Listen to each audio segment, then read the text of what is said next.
awkward and icy. Slovak President Zuzana Čaputová invites former Prime Minister Robert Fico to form a government after Saturday's election, even as she is suing him for calling her a US agent. Allegations, she says, resulted in death threats against her.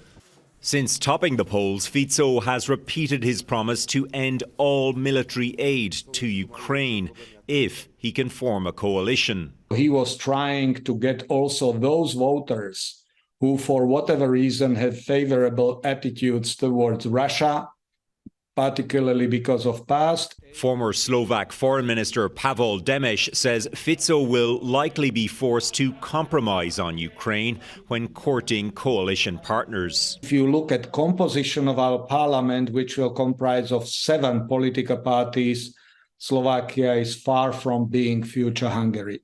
Hungary's Viktor Orban has not sent any military aid to Ukraine, and Poland, soon to go to the polls too, is threatening to stop over a grain dispute with Kyiv.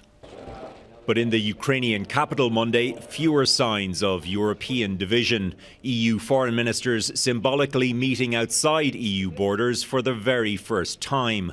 The bloc proposing billions more in aid and a plan to transfer frozen Russian assets to Ukraine, aiming too to shore up a united message on Russian aggression. For us, Europeans, allow me to repeat it, it's an existential threat. It's not just Europe where cracks are appearing. Washington's short-term budget deal on Saturday did not include Ukraine funds. We are now working with both sides of the Congress to make sure that it does not repeat again.